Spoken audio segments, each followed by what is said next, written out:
నమస్కారం వార్తలకు స్వాగతం. ముందుగా ముఖ్యాంశాలు. CM Chandrababu Naidu press meet, పలు అంశాలపై వివరణ.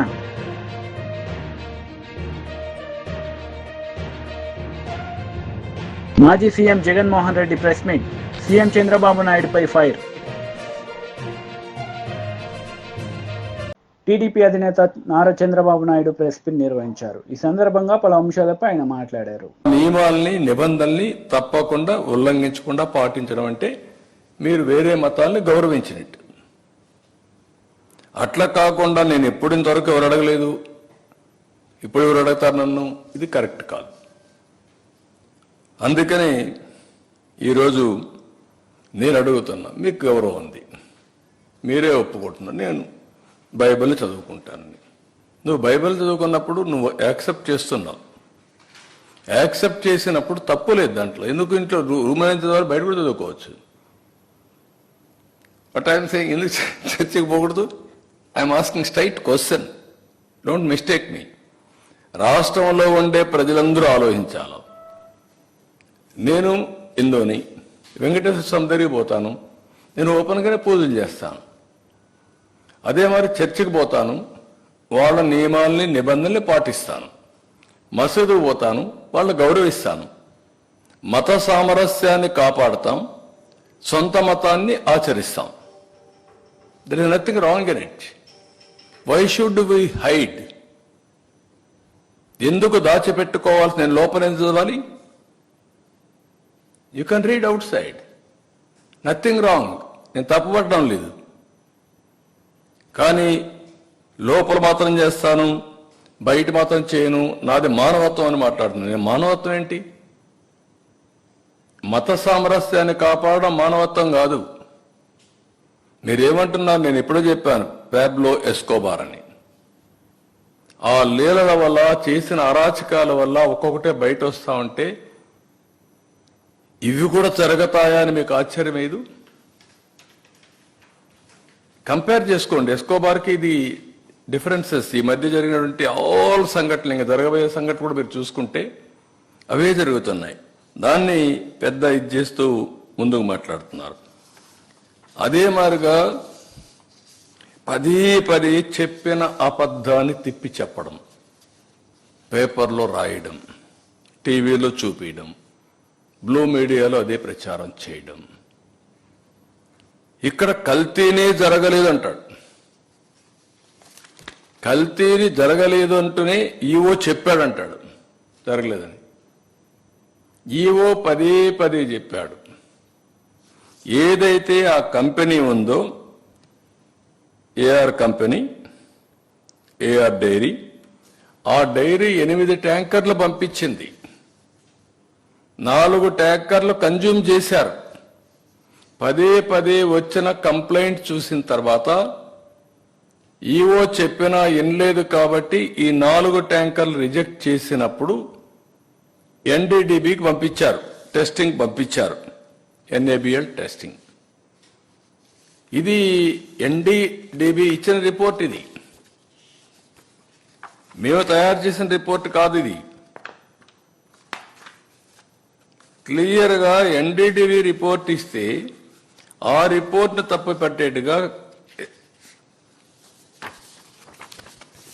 ఈ రిపోర్ట్ ఎన్డీడీబీ ఇచ్చిన రిపోర్ట్. ఇది చాలా క్లియర్గా 4 శాంపుల్స్ పంపించినప్పుడు 4 ట్రక్స్ నుంచి, ట్యాంకర్స్ నుంచి చాలా స్పష్టంగా వాళ్ళు రిపోర్ట్ ఇచ్చారు. ఆ రిపోర్ట్ని బయట పెట్టకపోతే రేపు బయట వస్తే మేము హైడ్ చేసినట్టు కాదా, తప్పు చేసినట్టు కాదా?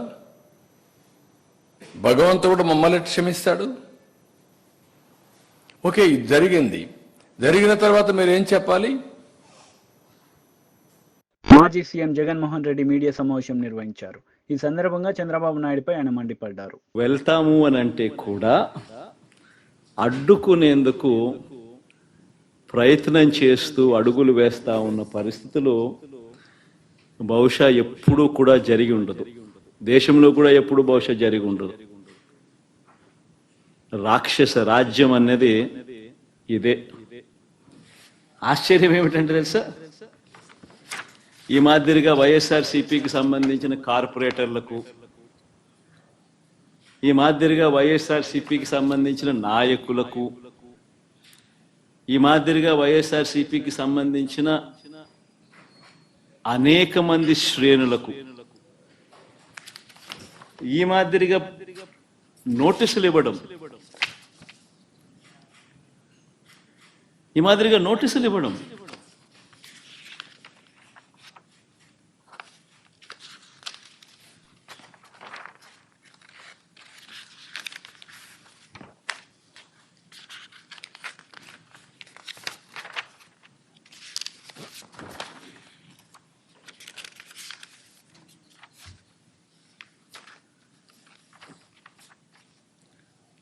నోటీసులో ఏమని రాస్తారు?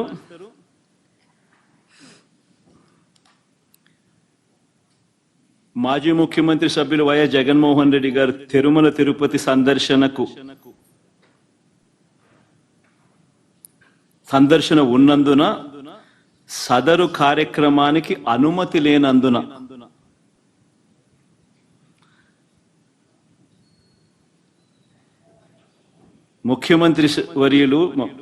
మాజీ ముఖ్యమంత్రి వర్యులు వైఎస్ జగన్మోహన్ రెడ్డి గారి తిరుమల తిరుపతి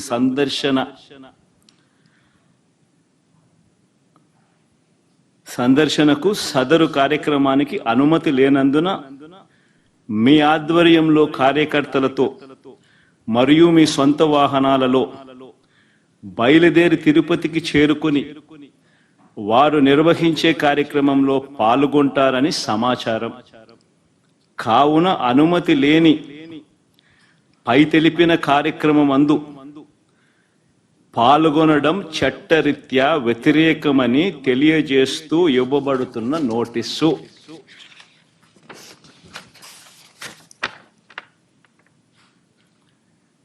ఒక రాష్ట్ర మాజీ ముఖ్యమంత్రి జగన్మోహన్ రెడ్డి అనే వ్యక్తి, ఒక రాష్ట్ర మాజీ ముఖ్యమంత్రి అయిన జగన్మోహన్ రెడ్డికి తిరుమల తిరుపతి దేవస్థానంలో దేవుడిని దర్శించుకునేందుకు వెళ్తాను అనంటే, వెళుతున్న నేపథ్యంలో మీకు పర్మిషన్ లేదు,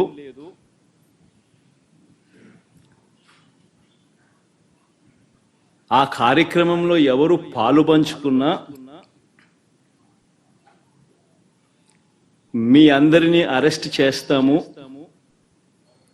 అని గుడికి పోవడానికి పోతా ఉంటే నోటీసులు ఇస్తా ఉన్నారు.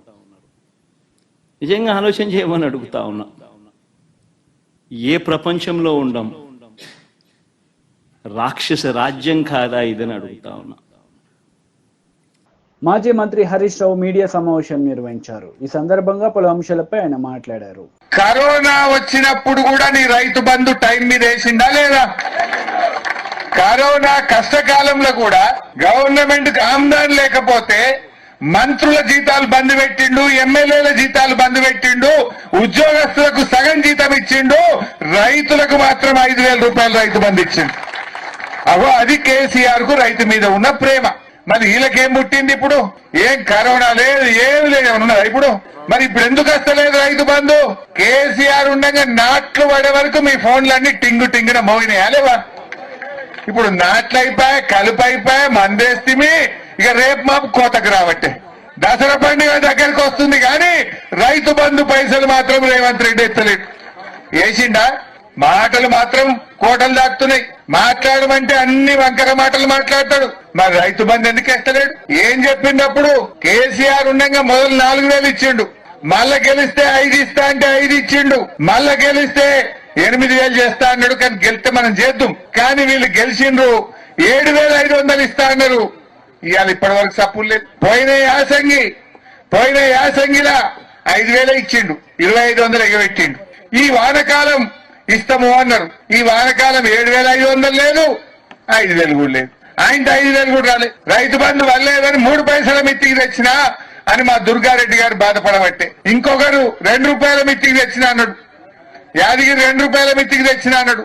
నువ్వు రైతు బంధు ఇలా అప్పుల పాలు చేస్తున్నట్టు రైతుల్ని. ఇవాళ కేసీఆర్ ఉండగా వస్తే ఇంత దున్ననీకి ట్రాక్టర్ కిరాయకో, మందు బస్తాలకో, కలుపు మందం ఇంత ఆసరైండు మన కేసీఆర్. వీళ్ళేంది ఏదో ఒక కుంటి సాకులు చెప్పి అబద్ధాలు చెప్పి ఇప్పటిదాకా రైతు బంధు పైసలు కూడా ఇవ్వట్లేదు.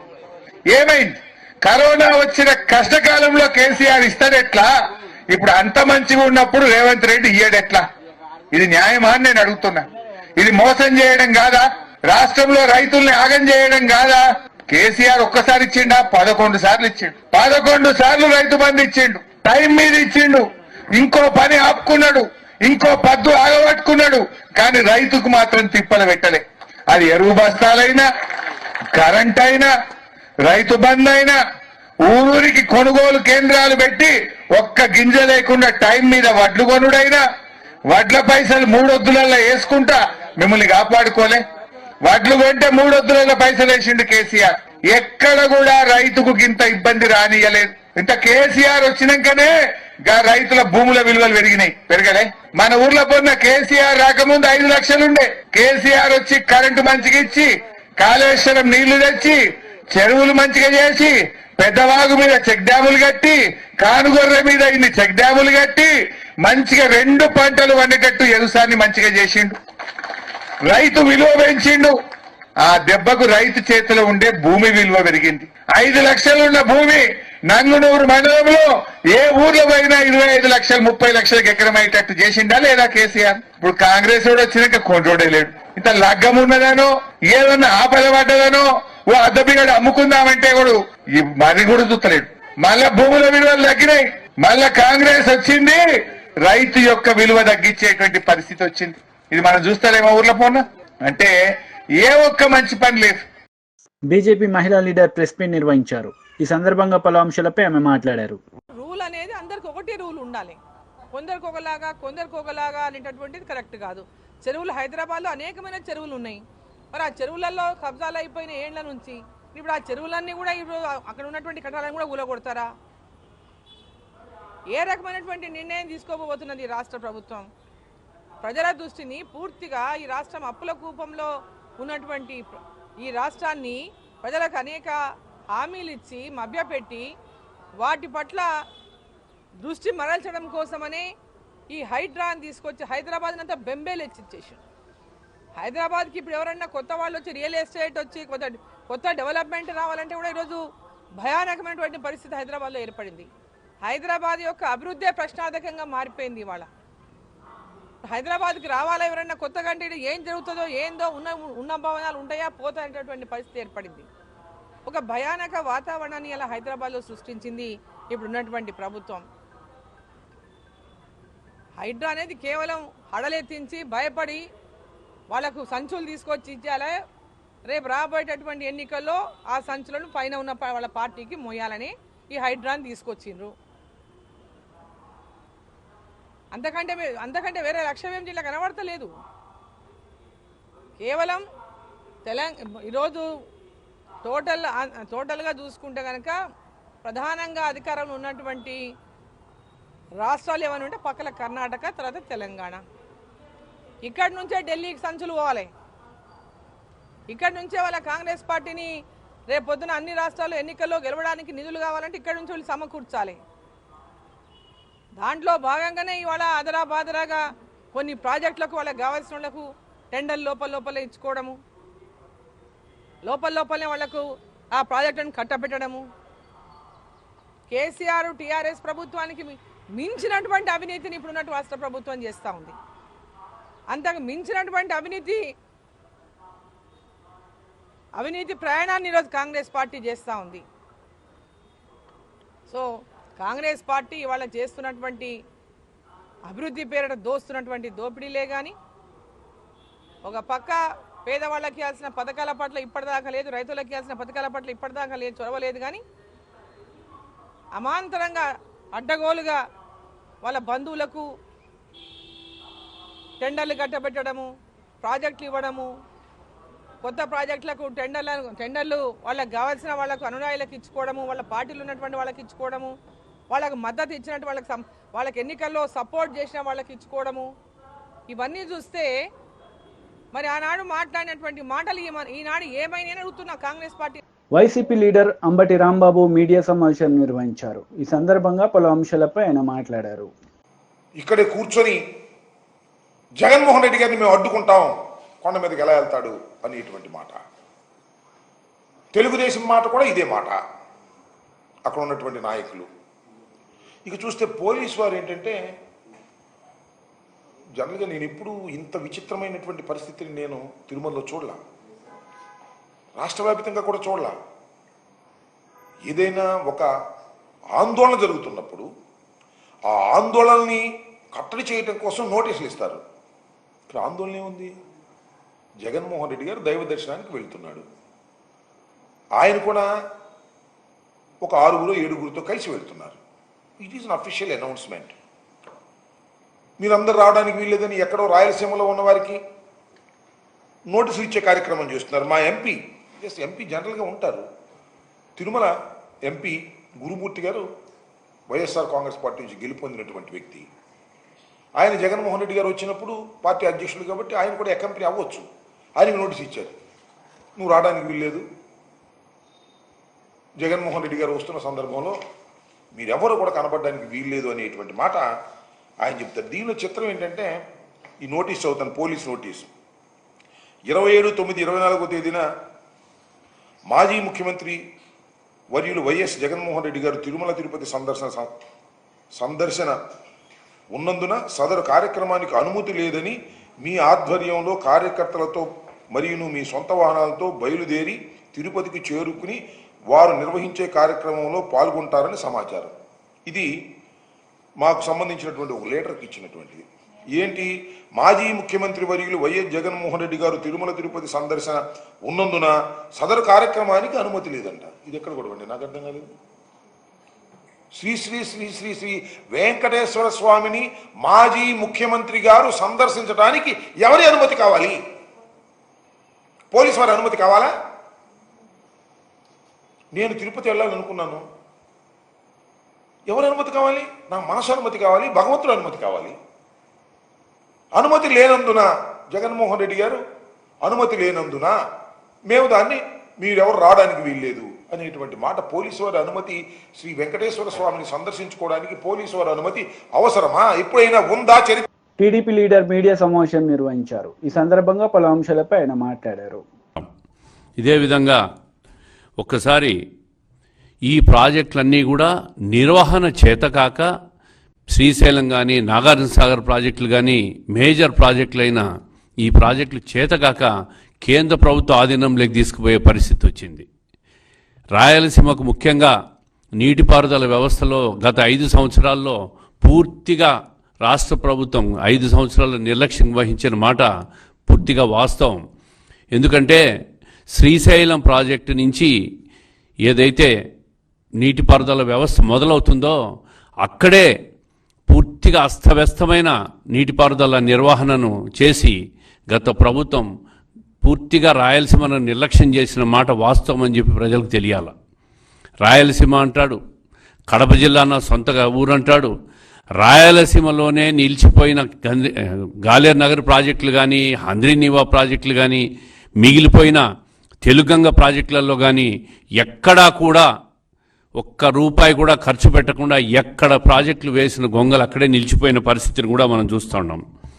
రాయలసీమలో హంద్రీనీవాకు గత ప్రభుత్వం, తెలుగుదేశం ప్రభుత్వం 2014 నుంచి 19 వరకు దాదాపు 4,182 కోట్లు ఖర్చు చేస్తే, ఈ జగన్మోహన్ రెడ్డి గారి ప్రభుత్వం వచ్చిన తర్వాత కేవలం 515 కోట్లు ఖర్చు పెట్టి 3,000 క్యూసెక్కులు పైన నీళ్లు పోవాల్సి ఉన్న కాలువల్లో కనీసం 1,500 క్యూసెక్లు కూడా పోలేని పరిస్థితికి తీసుకొచ్చినాడు. అదేవిధంగా రాయలసీమ దుర్భిక్ష మిషన్ అని చెప్పి 33,800 కోట్లతో భారీ ప్రాజెక్టులను టెండర్లు పిలిచి కనీసం దాని ప్రారంభానికి కూడా నోచుకోలేని పరిస్థితికి జగన్మోహన్ రెడ్డి గారి ప్రభుత్వం చేసింది. ఉత్తుత్త హడావిడంతా చేసేసింది. కడప జిల్లాలో కూడా దాదాపు 12,000 కోట్లతో జీవోలు ఇష్యూ చేసి ఏ జీవోలో కూడా ఏ పూర్తి చేసిన ఒక్క పని కూడా పూర్తి చేయలేని పరిస్థితిలో, మొదలుగాని పరిస్థితిలో ఉంది కడప జిల్లాలో కూడా. రాయలసీమకే కాదు, సొంత జిల్లా అయిన కడప జిల్లా కూడా పూర్తిగా నీటిపారుదల నిర్వహణలో కానీ, నీటిపారుదల ప్రాజెక్టుల ప్రారంభంలో కానీ ఆయన హయాంలో ఇచ్చిన శాంక్షన్ చేసిన జీవోలను కూడా మొదలు కూడా పెట్టలేని పరిస్థితిలో పోయినాడంటే నీటిపారుదల వ్యవస్థ మీద రాయలసీమ మీద జగన్మోహన్ రెడ్డి గారికి ఏ విధంగా అవగాహన ఉందో ప్రజలందరూ తెలుసుకోవాలి. ఈరోజు పోలవరం ప్రాజెక్టు గత ప్రభుత్వం 77% పనులు పూర్తి చేస్తే ప్రతిసారి అసెంబ్లీలో 2020 డిసెంబర్కు పూర్తి చేస్తాం, 2021 డిసెంబర్కు పూర్తి చేస్తాం, 2023 డిసెంబర్కు పూర్తి చేస్తామని చెప్పి 1% కూడా పురోగతిని చేయలేకపోయింది. పోలవరం ప్రాజెక్టు పూర్తయితే దాని లాభాలన్నీ కూడా రాయలసీమ ప్రాజెక్టుకే. కృష్ణా జలాలన్నీ కూడా ఏదైతే శ్రీశైలం నుంచి వస్తాయో, ఏదైతే కృష్ణా డెల్టాకు వస్తాయో ఆ నీళ్ళన్నీ కూడా పోలవరం నుంచి సప్లిమెంట్ చేసి శ్రీశైలంకి వచ్చిన ప్రతి నీటి చుక్కను కూడా రాయలసీమకు డైవర్ట్ చేసుకునే దానికి, రాయలసీమ దుర్భిక్ష ప్రాంతాన్ని పూర్తిగా నీటిపారుదలకు నీటిని వినియోగించుకునే దానికి వీలవుతుందని చెప్పి చంద్రబాబు నాయుడు గారు గతంలో అధికారంలో ఉండగా 75% పూర్తి చేస్తే, కేంద్రంతో ఒప్పించి నిధులని సమీకరణ చేస్తే ఈ ప్రభుత్వం పోలవరాన్ని 1% కూడా ముందుకు తీసుకుపోలేక ఉత్తుత్తి అబద్ధాలు హామీలు ఇచ్చి సర్వనాశనం చేసింది.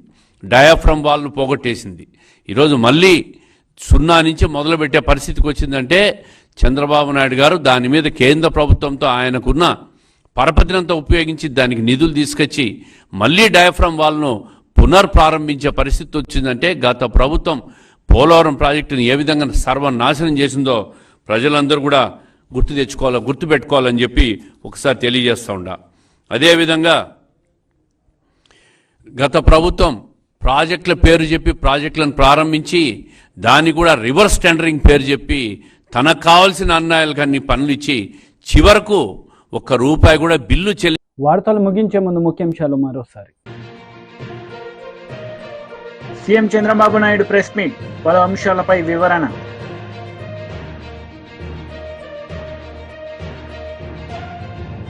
మాజీ CM Jaganmohan Reddy press meet, CM Chandrababu నాయుడుపై ఫైర్. ఈ వార్తలు ఇంతటితో సమాప్తం. తిరిగి ప్రసారమయ్యే వార్తల్లో మళ్ళీ కలుద్దాం. అంతవరకు సెలవు. నమస్తే.